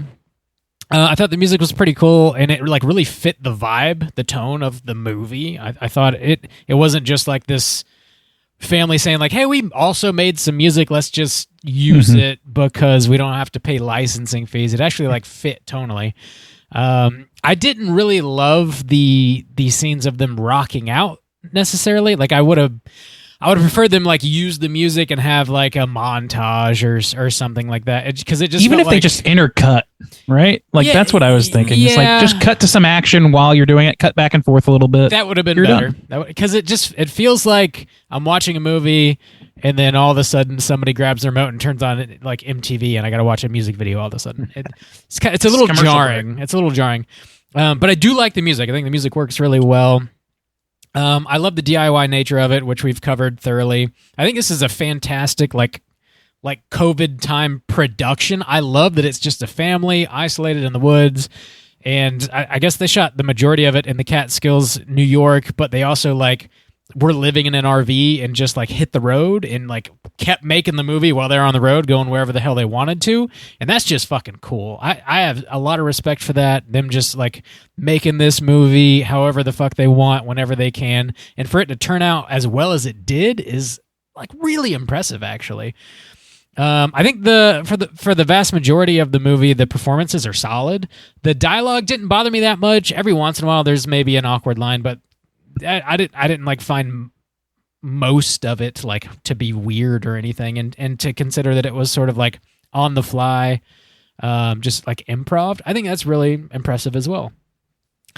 I think the like lore that's built into this movie about the Hellbenders is pretty neat. How they describe getting that name, where they turn their back on heaven and bend down towards hell. It's just like kind of spooky and cool. I like that. I like the opening scene. It's like it really grabs your attention when you see that witch like blast off. It's like super intriguing and like kind of funny in a good way though, because you're just like, what the absolute fuck movie am I about to watch right now? Yeah, I think overall it's pretty damn enjoyable. The musical interludes are a little clunky to me. I think that's probably my biggest complaint, honestly. But I think this is a solid movie. Yeah, I'd give it a 3.5 as well. I'm gonna come in with a 3.5 here. I did a mini cast on the movie they released before this, like a year and a half ago, 2 years ago. It's called The Deeper You Dig, and it's interesting to see like how much they've grown since that movie. I really like The Deeper You Dig. I thought that the story was super super cool. But you can tell they've like really refined their talents in this movie. So if you want to watch The Deeper You Dig, I think it's streaming just about anywhere, and it's also Arrow put out a Blu-ray of it, which is where I watched it. And they've got a new movie out already hitting festivals. So I can't remember the name of it. Oh damn, I'll look it up, but it's Yellow something maybe, but it's like Circus meets Bonnie and Clyde meets something. Yeah. I was like, all of that appeals to me, so count me in. Kind of thing. Yeah. What's the genre? Because Joe Bob did a run through of their movies, and I assumed they would all be like low budget horror, but they're not. Like there's only a couple of horror. The Deeper You Dig is very much a horror movie. It's a ghost story. The new one, I don't know because I haven't seen it, but it was that's what I was trying to figure out. Playing at one of the festivals we were covering. I was trying to get a screener of it, but we Oh, that's right. And she also, that's Zelda driven. So the daughter, the girl who played the daughter, Izzy here, this new movie is her. Like it's her project, which is, I don't know. It makes me it makes me feel warm. I don't know. I'm like, yeah. She's usurped her mother. Oh, God. Do they mostly make is it all horror films so far? And we're not No, sure that's what I'm saying. Is like they've made dramas, they've made I forget what else, but like crime thriller type deals. Like, yeah. Gotcha. So that's why I'm curious, because I would love for it to be horror, but that's because that's just my favorite. But gotcha. My favy. With my 3.5, our aggregate score is going to be a 3.5 for Hellbender. Our boy Brandon chose this movie for us to review tonight, and he did send in a voicemail with his own thoughts. Let's go ahead and hear what Brandon has to say about Hellbender. What up, gang? It's Brandon. Just calling in, saying thanks for covering Hellbender this week. I thought I was introduced to this movie about a year ago by Caitlin from Plug It Up podcast. And I absolutely loved it, so I figured I would pass that on. I really like the whole vibe of this movie. Just like the shots are really good, the cinematography, the soundtrack. I love like the music in this movie, and like when it's cut to just like basically a music video, I vibe with that. It's pretty cool. The witchcraft in this movie, I think, is really cool. It's very like gritty, and I like that. Like it's very just like dirty. It's like gross. I think that's awesome. So yeah, I just really like this movie. Cool that it's made by like a family, that I like. The mom and the daughter have such a good vibe, and that's because they're a mom and daughter. It's awesome. I think this movie's badass. It's a 5 out of 5 for me. I don't see much wrong with this movie. So thanks for covering it. Have a good one. #Randy for Randyzy. Peace. Oh, shit. Whoa. Wowie wow. Somebody just coined a hashtag. Those are rare. Hard to come by. Thanks for that, Brandon. I love Brandon so much. What a man of taste. Just love him. Thanks, Certainly. Brandon. Yeah, thanks for picking a flick for us to watch. Yeah. And finding a guest for us to invite. Hey, yo. Really set us up here. What a tasty man. Tasty. Cool. Thanks for picking this week's flick, Brandon. Let's go ahead and jump into our Rotten Tomatoes segment, see what the critics and users think about Hellbender. Certified fresh to death. All right, ladies and gentlemen, this is the Rotten Tomatoes segment in which I'm going to have these folks guess within the best of their abilities what the aggregate positive score is for our favorite film, Hellbender. We're going to go with the critics to start and then move on to the users after. And we're going to start with our esteemed guest on our critics score. There are 66 total reviews in our critics category. What percentage of those, Caitlin, do you suppose are positive? That's tough. So this did have a good festival run. And 66 reviews? 66 reviews. Okay. I think they're going to like this and appreciate the craft, or at least like the spirit, the nature, the DIY nature. I'll go 80. I'll do the 86. 86. Project? The boys. Juice, you're already chiming in. Why don't you go next? I'll take the other straight chillin' spash with the 69 dudes, please. The 69 gentlemen. Bob, how about you? We take all the special numbers. Sorry. I can't get the boys or the dudes. What am I going to do? Sorry, buddy. I'm going to get crazy and take a 90. Whoa. 90 percentile. Damn, Bob. Well, our winner today is only 7 points away from glory. Not that close, but it's a pretty wide range here. I'm going to go ahead and tell Bob congratulations for his 97% is the correct. Damn. 97%. That is Shout out Brandon. Brandon, you could be an RT critic. You sure could. And apparently so could we, which is shocking and horrifying. Godspeed. I'm so happy to hear that, though. 97. That's awesome. Good for that. That's crazy. It's certified fresh in the highest levels. It's the upper echelon. Let's move on to our audience score. There were over 250 ratings, so not a huge portion size here, but 250 plus. We'll go in reverse order. Bob, why don't you tell me what you think those 250 plus ratings net to? I'm going to go a little lower because that's pretty high, man. I'll take an 82, please. 82. All right. Juice, how about you? I think it'll be lower now. I mean, it's got to be lower than 97. So yeah, 82 sounds good. I'll take 75. 75. All right. And Caitlin, round us out. Where do you think it lands? Not 97. That's wild. I just want to take all the fun numbers. I'll do 86 for my first, and I'll do 69 boys for this. Hey, all right. 69 gentlemen for you as well. Let me do a quick brain math here. Okay, 14 points from Glory here. 14. Quite a gap. But still, Caitlin's going to take this one. It's at 55%. Oh, damn. Yeah. Well, happy that I won. Not happy for the large disparity, but damn. Yeah. Because I imagine people that have seen this saw it on like Shudder, so you'd think that they'd be genre fans themselves, but okay. Yeah, I don't know, but man, that is one of the wider gaps I can remember seeing on Rotten Tomatoes, our Rotten Tomatoes segment. It's quite a difference there. Please stop saying wide gap. No, that's Randy's catchphrash today. The widest gap. Something's on Randy's mind. You could throw so many hot dogs down that gap. What a I enjoy going to the weenie roast very much. All right. We're going to read the critics' consensus. Plug it up, Randy. Jeez. Well done. Got us both. Plug it up with the dump truck, apparently, Randy. Back her in. Critics' consensus reads as follows. Hellbender stirs a boiling cauldron of adolescent angst, serving up a coming-of-age story with dark horror overtones. Sure. Sounds about right. You know what? One positive that I didn't mention that I just sparked in my mind, and since I was the harshest, I would like to give it a little more praise, is the shots of the food.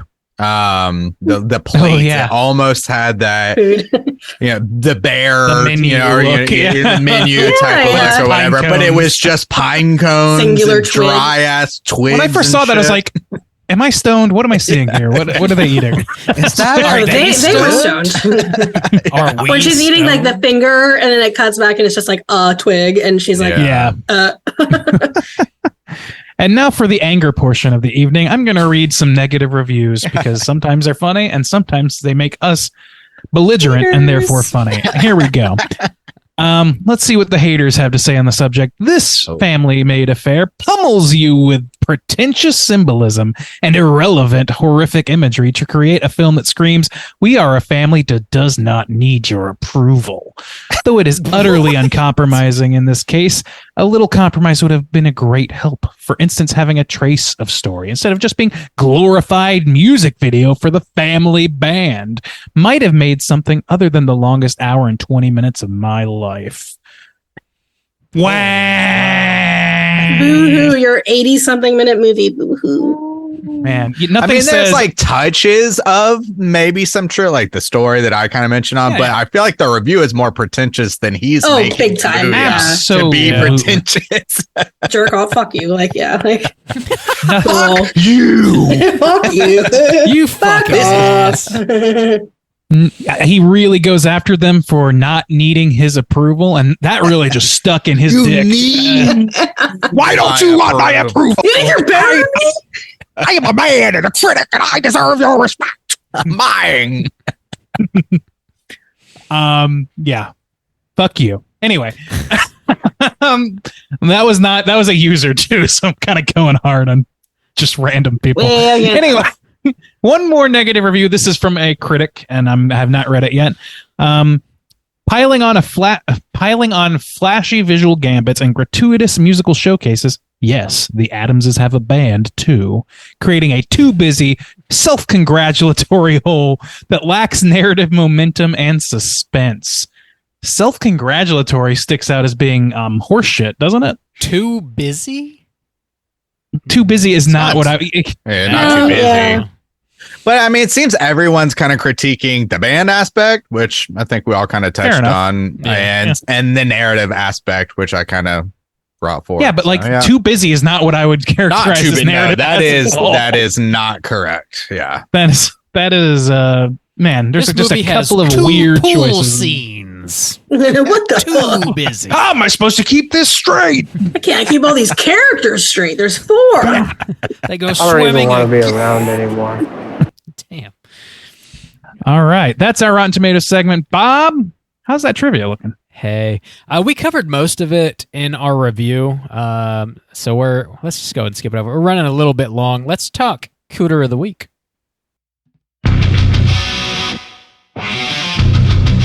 Straight chillin'. Cooter of the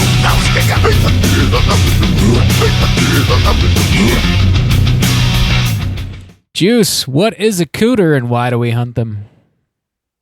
Well, maybe old Gint Brisket can go on tour with the Addams Family, or if they want to call in and remix our song, we'll use it. Are they as a ready to bump, try you know, Pud if they Rock wanna- on for themselves? That would be Is Hellbender ready to take the Pud Rock challenge? That'd be If the amazing. Addams Family would like to, do the Cooter bump for us, that'd be great. But Cooter's a character type and a straight chillin' exclusive. Cooter must hit 3 of these 5 points to be considered a Cooter, but we want the Cooter with the most points. The 5 points of Cooterdom are sexual deviance, manipulation, smug arrogance, overall looking attire, and overall patheticness.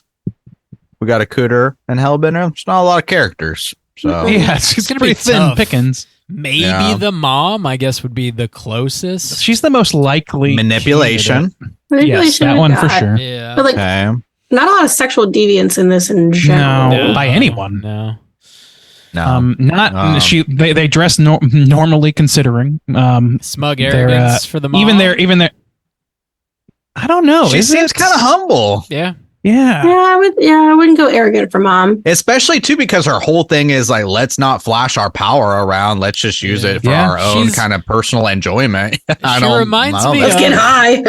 Yeah. Let's get stoned, baby. She's got the Yeah. same energy of like the pigeon woman from Home Alone 2 in the park. You know, she's like, Oh. I don't know Okay. why. That's man. Just like That's a such very a pull. sweet, humble woman. I don't like that's the same kind of.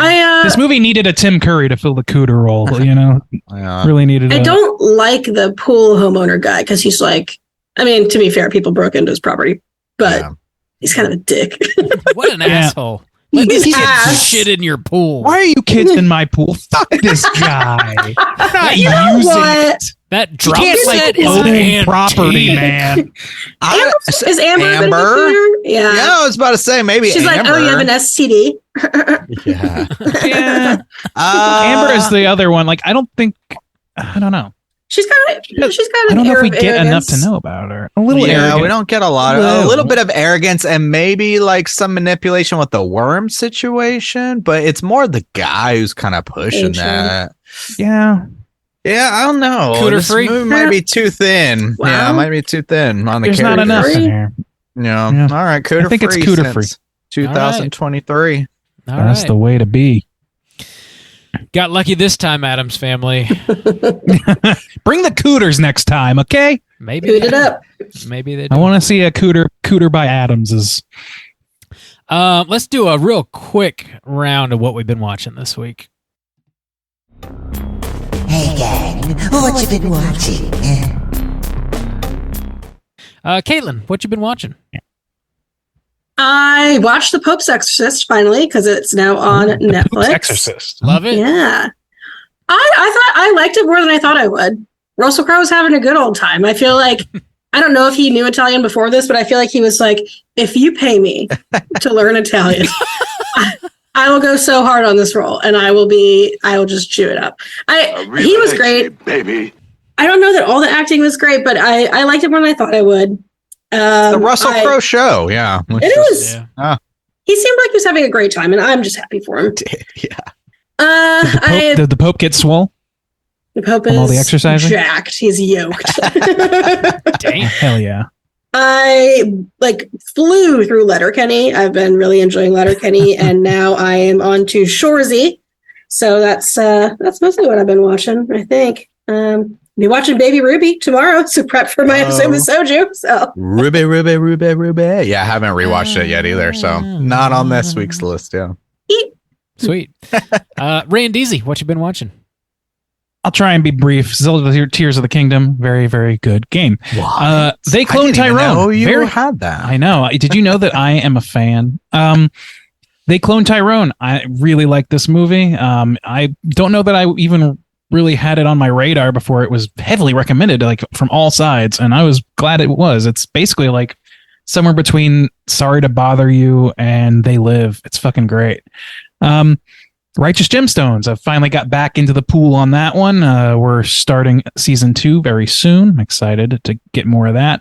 Rewatch The Cable Guy. Fucking great movie. Great movie.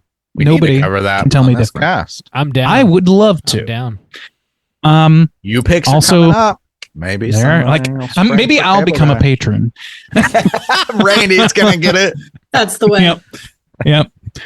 Just snake eating its tail. No, it was Beck. It was Beck. I mean, Rob's done with Alice. Alice, that's true. Alice, I get the fuck out of I don't control my spouse like some people. So. Also have been watching How To with John Wilson. I've mentioned that before, but we've kind of fell off and we're like midway through season 2. That show is very, very fucking funny. It's like Joe Pera, but more neutral position on everything. It's great. I recommend it. It's very weird, but man, it goes places. That shit goes places so easily. Also watched a short true crime sort of deal called Telemarketers on HBO. And it is pretty fucked up. It's not like a murdery sort of thing. It is about telemarketing. It's about big time scammers and things like that. Like specifically this one group and how they're tied in with police unions and the rampant issues therein. I don't want to go much deeper than that, but it's very good. It's very interesting. Also watched Barbarian Sound Studio, which I had not seen before, with what's his name? Toby Jones. Very strange movie. It took me a while to get into it, but once I was sort of like really appreciating like the camera work and the like, certainly the audio in that is like star. I was pretty into it by the end of things. It's a very weird movie that kind of ends. It's one of those, but I enjoyed it overall. It just took me a while to get to that point. And then I watched a little movie that I know you guys have never seen, but I, think that you would both really enjoy, especially you, Bob. It's called The Lodge. And it features Alicia Silverstone and the kid from It. It's a damn good movie. And Bob, it's just up your alley. It's got that like Macaulay Culkin Home Alone sort of thing going on. It's great. I know you love that. Oh, really God. smart. I have no problem believing that a child can rig up some dangerous contraptions and things, right? Oh, I gotta watch it. Second Home Alone reference of the evening. Gotta watch it. Ding dang dong. That's it for me. That's it, Randy. Cool. Juice, what you been watching? Watched a new film from this year called Rye Lane. It's kind of like a light romantic kind of film. It's similar in the vein of Before Sunrise, but a lot lighter than that. Fun. It's like it's set in London, and these two British young people are coming off some heavy breakups. They meet at this kind of their friend's art gallery show, and then just kind of go for a walk through the town and kind of are comforting each other, getting to know each other for the first time, and kind of fall for each other a little bit. It was fun. It was a good movie. I decided that I'm lonely. I'm lonely. So yeah, check that out. If you're looking for something lighter and new. The Beach had to do it. September 1st, kicked it off right. So good. Just, it never gets old. It's wonderful. I watched 2 of the Buffy Halloween special episodes from season 2 and season 4. They're a lot of fun, like concept wise. The first one is where somebody casts a spell and people turn into the costumes that they're wearing and wreak havoc. That one's fun. And then there's the second one is they go to this frat Halloween party where they turn the house into a haunted house, but then everything comes to life or whatever. Somebody another spells cast and then comes to life. It's a lot of fun. Fucking spells. Spells. Am I right? Watch Remember the Titans because football season is starting. First game. How strong? On Thursday. Yeah. So yeah, it was very good. And I hadn't watched that in a while, but that's really one of those movies I've seen like a shocking number of times in my life. Yeah. Probably like over 20 times in my life. But how many of it was like sick day at school where the teacher's like, I can't fucking deal with you guys. No, I think it was just like it was on cable a lot, and whenever it was on, it's one of those must watch when it's on cable. It's just an easy let it ride movie. Once you like start a scene, you're just gonna sit down and finish it out. It's gonna catch you. Oh, it's so good. And it's got great fall vibes. So I watched it, I think, September 2nd. So great. Watched Frankenstein 1931 for the first time. Never seen it. Wanted to check that one off the list. And yeah, holds up really well, especially a lot of like the set design and building of atmosphere and stuff like that. I was pretty impressed. It's almost 100 years old. It's just nuts. Last night, yesterday, man, I watched the Beetlemang, our boy Beetlejuice. So good, and it's still one of my favorite Straight Chillin' episodes. But enjoyed revisiting old Beetlemang. And like I said, I watched The Jacket for the first time, which was the movie that G Baby picked and we covered, and will be coming out next Monday. And that is all I've been watching. Some good stuff. Bob, what you been watching? Oh, hey. I have not been watching a whole heck of a lot. I watched that Telemarketers docu-series on HBO as well, Randy. It was pretty interesting. It was produced by, or at least picked up by the Rough House Pictures guys, Danny McBride's company. I guess they're getting into the documentary game. But it's time. It's interesting that like this guy just like picked up a camera. He was working at this company. He thought some shit was fucked up. Started filming stuff and just like kept filming stuff. And now there's like a documentary that you can watch from like the early 2000s. And he like dropped out of high school to start working at this telemarketing company and like smelled the shit. It's interesting. I recommend checking it out. The only other thing I want to mention here is a movie G Baby recommended. I just like had a random evening and wanted to watch something I had not seen before, and he recommended a movie called Brigsby Bear.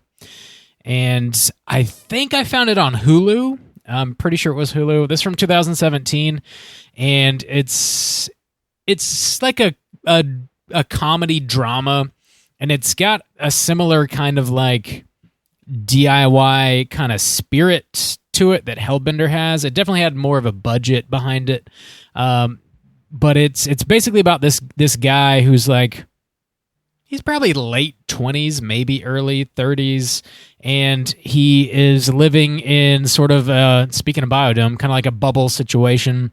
His parents are living there with him, and he can't go outside unless he's wearing a suit because XYZ, he's gonna die or whatever. You can't breathe the air. And there's this show called Brigsby Bear. There's a new episode every week, and he's like obsessed with the show. He loves the show. It's like the only thing on. And it's about like this like person in a giant bear costume walking around. He's got friends and they do crazy shit, and he's obsessed with this television show. And then he finds out like the world is not really what his parents have told him. And like it takes a pretty hard turn, and there's a lot of like heart, and it's just a lot of like artistic drive in this movie that I really vibe with pretty hard. If you want something that's like kind of heartfelt, like kind of wholesome, I'd recommend this. I really enjoyed it. I was surprised at how much I enjoyed it. But Brigsby Bear is the name of that movie. I'm pretty sure it's on Hulu. Check it out. All right. That's what I've been watching. I've never heard of that movie. Me either. G Baby is good with those deep cuts, man. Yeah, random shit you've never heard of, and you watch it, you're like, oh, fuck, yeah, that's good. Yeah. Thanks, Bring them on more, good baby. Go, baby. We want it. Cool. Let's go ahead and get into our last segment of the show, which is, of course, our Hotline Screams. Hotline Scream.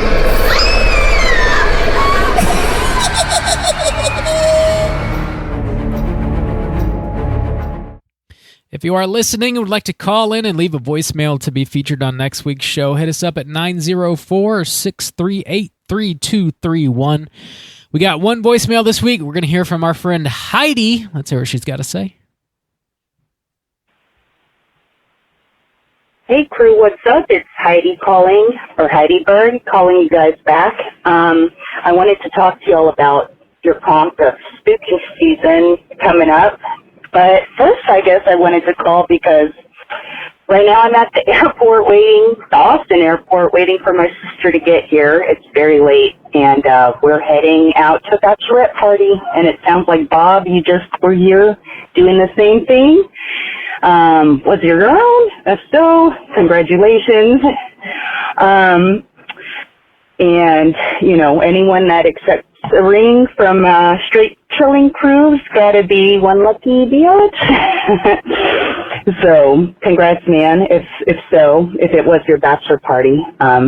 We are not staying in Austin. We're actually going to nearby Fredericksburg, Texas, and it's wine country, so that's where we'll be bachelorette partying it up over there. So anyway, well, then I was going to talk to y'all about spooky season, and y'all had asked, what are you doing to get ready for it? What are you watching? And I haven't not watched anything yet, but I am on a costume hunt because I'm already a big thrifter, and I know I could go and order something on Amazon, but I don't do that.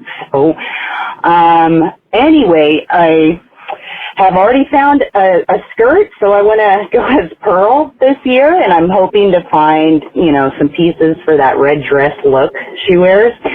And I already found this wild skirt at the thrift store, and so yeah, it's off to a good start. And then bonus, if I find a toddler gator costume for my 2-year-old son to wear, and if I find some gray silky pajamas, I can dress my husband up as Beau is Afraid. So yeah, I'm excited for spooky season, and hopefully I'll get to watch some movies too. I've yet to really watch some during the week now that my kids started school. So anyway, just seeing what you guys are doing for spooky season, since it's really early now, almost September. And yeah, I guess if there's any gateway horror, I'll be keeping an ear out, because my boy's 5, my older one, and he likes Scooby-Doo, and I'm trying to find stuff that he can watch and is still age appropriate for him. So anyway, yeah, just seeing how y'all are getting ready for the beginning of spooky season, and I will talk to you guys later. Bye. Heidelberg. You really hear yourself when she was like, bachelorette party, Pearl, thrifting, loves a straight chilling boy. I was like, wow, is it me? Yeah. Is it me? Did I call this? Am I Heidi? Solidarity, friend. Same.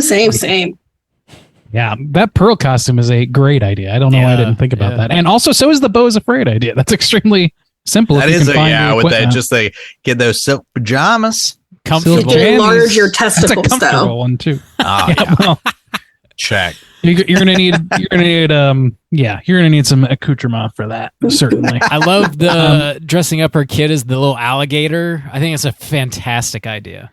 Yeah, the kid as the gator is a great idea. A great accompaniment for Pearl. Yeah.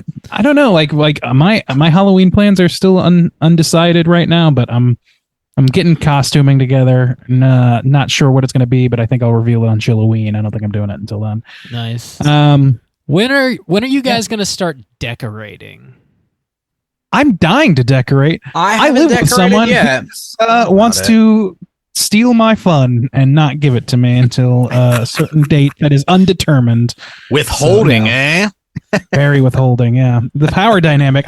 I need to switch the power dynamic like the Addams Family. I think it's fine. Tell me more about it, actually. I've been just sending texts to Beck, like every time I see something Halloween, it's like, see, there's more. See, it's okay. It's okay. See people having fun. Do you remember? This is what you call Halloween fun. I know it's 1,000 degrees outside, but that's no excuse. So gross. I've never not decorated for spooky season. I mean, like that's just generally the aesthetic of my apartment. Andy, you've seen my apartment. It is spooky. Yeah, you've got the Ouija wall and everything. You've seen every aspect of the apartment. Easy. I was just advocating for Beck to be in charge of everything. I think we're gonna start decorating this weekend, because after this weekend, it's just chaos, just like nonstop chaos. Right. Yeah, you don't have anything going on, Bob. Busy? What? Nothing is happening. Not a thing.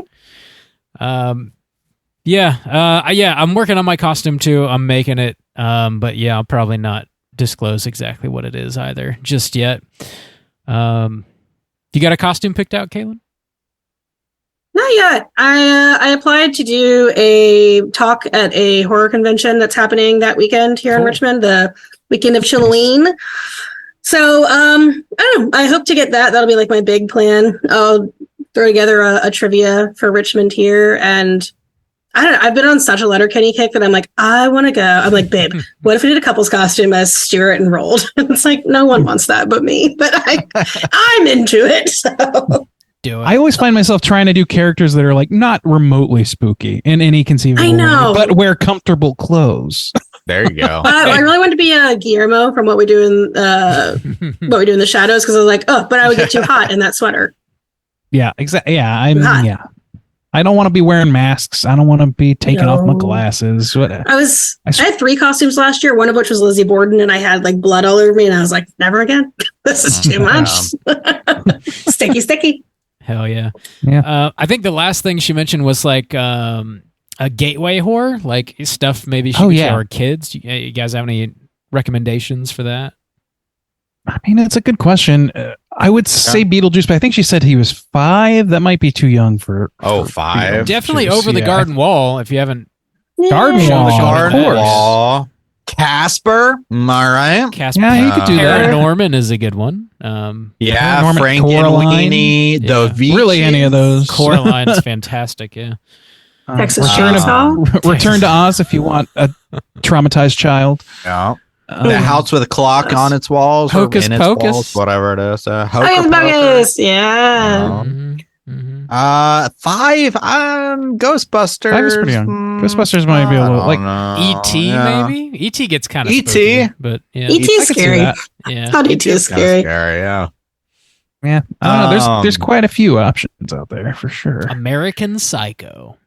Yeah, that's the one. I think Los Exorcist. That's the one. You want that? The Spanish remake of The Exorcist. Yeah. Yes, of course. I don't know. I'm looking through our list of watches, and we just don't have a lot of kid-friendly. Scooby-Doo. Throw some Scooby-Doo. Scooby-Doo is great. Come on. Yeah. She didn't say like Scooby-Doo. She said. Yeah. Oh, okay. She said he watches that already. Yeah. No. Oh, okay. Yeah. There's some movies, some spooky full-length Scooby-Doo movies you could throw on too if he's just watching the show. Yeah. Good Classic. shit. Cool. Yeah. There you go. Yeah. There's a bit of a spread for you. Do you guys have any prompts you want to throw out for next week? Oh boy. No. I don't know. What's the movie? What's the movie next week? Well, we're actually talking about our final Patreon pick of the third quarter, and it is going to be chosen by Logan. The movie is Raw. Finally. Finally. I know. Fuck, Thanks. I love Shouts Raw. outs to Logan. Yeah. Any other favorite cannibalism movies? Cannibalism is like my favorite subgenre. I love Bones and All. Yeah. Oh yeah. I fucking love Bones and All. Raw. Ooh, love a cannibalism moment. People Yellow Jackets. Movies. Hell I yeah. can't. Oh. There's something inherently erotic about it, Bob. Erotic. There is. I have a thesis. Listen to my podcast. I mean, human flesh in your mouth. I understand. Yeah. I mean, boners. We all like a little We extra get it. meat in our mouth. Bob, don't Do we? disrespect that man's art. We all like That man's art. Yeah. Have you ever eaten anything raw, like weird, like a Tartar. like a frog leg or a snake? Well, heart, here it's- or like, I've never eaten a raw frog leg. What are we, ghouls? What is this? dude, people eat crazy shit. I've had the octopus, and also too, it's pretty common here to have raw beef. Is very common here in Korea too, with the raw egg on it too. So it's raw shit in Korea. Like the There's a new salmonella place in stash. the neighborhood here. It's like a happy hour place that has happy hour tartar, which like sounds dangerous, but Those are two cheap tastes that do raw not meat. need to be together. Yeah, it's a BJ that's from a moving truck. What could go wrong? That's like gas station egg salad. Gas station sushi. Let's go. How quickly do you want to shit your pants? Exactly. Yeah, Oof. call in if you I like ever to get eaten anything raw or weird, or you ever eaten any worms? Call in about like your weirdest eating experience. Maybe I've had some horse. You guys ever eaten horse? You ever drink human blood? Horse. Call in and let us know. Have you seen a dark song? Confess. I like when he has her drink the blood. Yeah. I made my boyfriend watch that last week. I should have said that on. Hell yeah. I forgot. What does she eat in that? I forgot. He has her drink a glass of blood. And he's like screaming at her. Oh, that movie's so good. That movie's intense. Yeah, it is a good movie. Cool. Yeah, call in 904-638-3231. We'll be back next week with a review of Raw from 2016. Definitely slam your eyeballs into that. Caitlin, big thanks for sitting in with us yet again. Always a pleasure having you on. Thanks for having me. Hell yeah. You want to remind everybody where they can find your show? Yeah, you can find Plug It Up wherever you get your podcasts. And if you want to talk Twy, Skin of a Killer. Talking Twy. Talk Twy. Holy shit. Caitlin, you might be the reigning champion this year so far. I feel like you've been on quite a bit. I'm touched. Y'all are my rating champions because I had you all on individually and together on Plug It Up. Hell yeah. It's been a collaborative year, boys. Cheat code. We need to get your duplicate Heidi in on the show next. Let's go. Cool. We're gonna be back next week with a brand new show, obviously. And until next time, as always, all you mother truckers, please keep chilling. I'm gonna rip the fucking head off.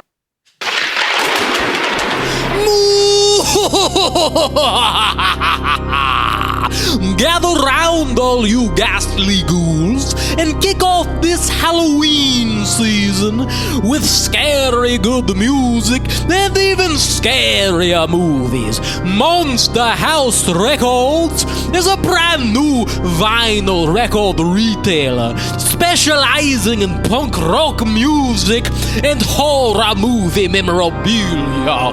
Located in the heart of Sanford, Florida, they boast a wide array of physical media, including vinyl records, cassette tapes, CDs, VHS, Laserdisc, and more. You can also find vintage tees, books, and plenty of toys. Come for the music, stay for the chills and thrills at the Monster House Records. Be sure to follow them at Monster House ORL or visit them on their website at monsterhouserecords.com.